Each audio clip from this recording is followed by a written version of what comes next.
আলু আর ময়দা দিয়ে খুবই মজাদার এবং ক্রিস্পি বিকালে চায়ের সাথে খাওয়ার জন্য একটি নাস্তা তৈরি করে দেখাবো। ঘরোয়া উপকরণ দিয়ে খুব সহজে তৈরি করে নেওয়া যাবে।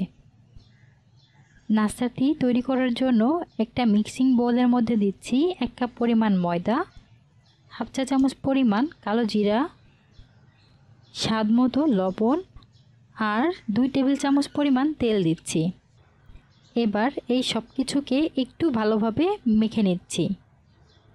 এবার নর্মাল টেম্পারেচারের পানি দিয়ে ডো তৈরি করে নিতে হবে। পানিটা একবারে দেওয়া যাবে না, অল্প অল্প করে দিতে হবে আর মিশাতে হবে। নর্মালি রুটি পরোটা তৈরি করার সময় ডোটা যেভাবে তৈরি করা হয় এই ডোটাকে সেভাবে তৈরি করে নিতে হবে। তৈরি করতে হাফ কাপ পরিমাণ পানি লেগেছে, আপনাদের কম বেশিও লাগতে পারে। এখন এটাকে 10 মিনিটের জন্য ঢেকে রেখে দিব। এখন আমি আলুর পুরটাকে রেডি করে নিব। এখানে আগে থেকে সেদ্ধ করে ম্যাশ করে রাখা আলু দিচ্ছি 1 কাপ পরিমাণ। এখন 1 চা চামচ পরিমাণ মিহি কুচি করে নেওয়া পেঁয়াজ দিচ্ছি।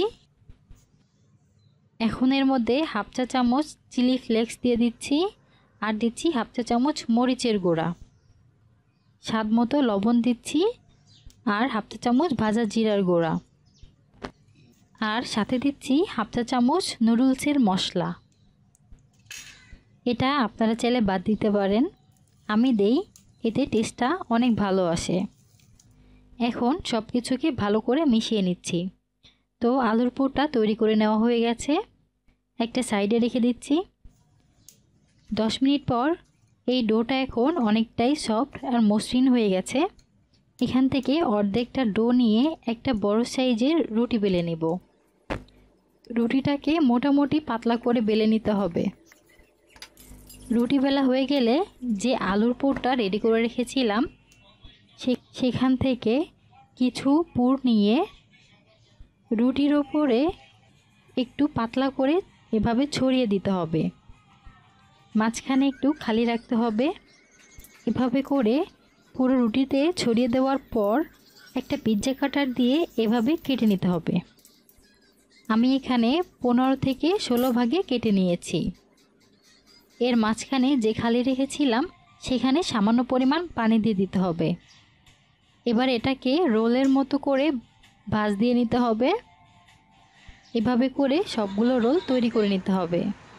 তো এখন একটা কড়াইয়ের মধ্যে পরিমাণ মতো তেল গরম করে নিয়েছি। তেলটাকে প্রথমে খুব বেশি গরম করে নেওয়া যাবে না, হালকা গরম থাকা অবস্থায় নাস্তাগুলো একটা একটা করে দিয়ে দিতে হবে।